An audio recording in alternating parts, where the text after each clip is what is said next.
Today we just have a simple cutoff of a board that's about 2 inches thick, maybe an inch and a half. And I just marked the center by going corner to corner. Brought up the tailstock here and pressed it against my holdfast vacuum chuck. If you have a vacuum chuck, this makes this project pretty easy because you will not have to do any kind of a tenon or a mortise or do any kind of reverse turning. So I'm doing all of this with the vacuum chuck. While you have the tailstock up there for support, this is fairly easy, pretty safe, but I would still recommend putting on a face shield here because this is end grain that you're cutting as it's coming at you. Just trying to get this rounded out. I'm using a 40-40 grind bowl gouge here, mainly because it's new to me. I've been using it about a year or so, and I find it somewhat difficult to control and make a continuous clean pass. For some reason, a regular swept-back Irish grind is easier for me to control, but I do find that when you close the flute, so most of this I had the flute open, probably 45 degrees, but here the final few passes, I've got the flute pretty much closed all the way, and that will give you the best end grain slicing. So you can see how smooth this is. Does a really good job. So I've been liking it. It has a really sharp tip.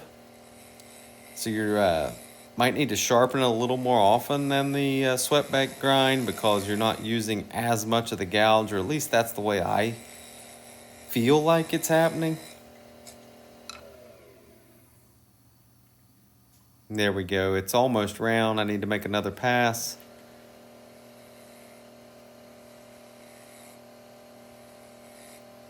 You can see how I sometimes struggle just to get a nice continuous pass, but that looks like I made a good one right there. So each time is a practice stroke. So just use each pass as a practice. Try to get to where you can make one continuous pass with the flute closed and making a perfect slicing cut, and then you'll reduce your sanding tremendously. Now I'm just applying some of my homemade wood butter that has the pumice abrasive in it. You can tell that it's the lighter abrasive. Watch that video if you haven't seen it on how to make this abrasive paste. I turned the lathe up really fast. This buffs this out really nice. Also, if you're interested in the vacuum chuck that I'm using, it is a cheaper option. It's the Holdfast vacuum chuck that uses an air compressor to create the vacuum, and that's a cheaper option than getting the vacuum pumps that they sell. Watch my review. I got a video reviewing this vacuum chuck. It's not the greatest in some regards, but as you can tell, it works. And here you've got to be a little more careful because I have removed the tailstock now, so I am fully trusting on the vacuum to hold this little dish. So you need to make sure you don't get any catches.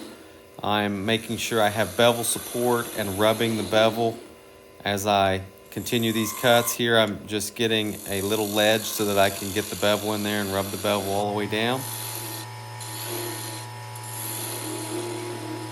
One little catch and this would pull off of the vacuum chuck, so trying to be careful. It's good practice,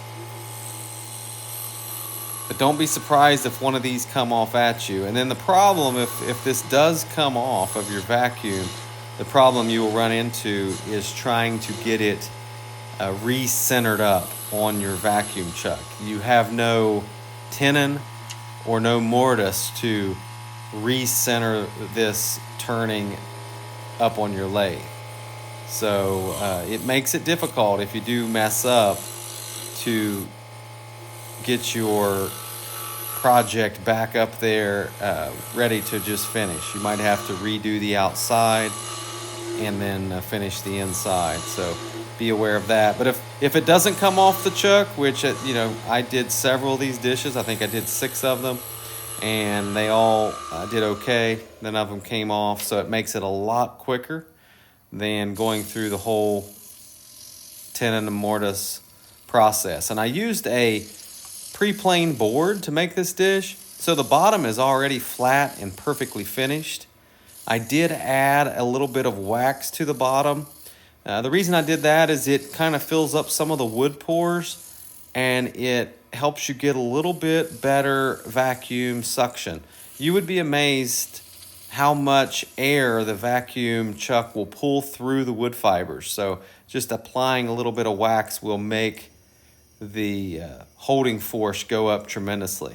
So here I am adding the wood butter with abrasive in it again. And I use this abrasive as a final finish. It pretty much all buffs off, and you wipe it off with a dry paper towel right after you get done. But really, there's nothing left after you turn the lathe up and rub it in there really good for a while. Releasing the pressure from the vacuum chuck, and there it is, the finished product.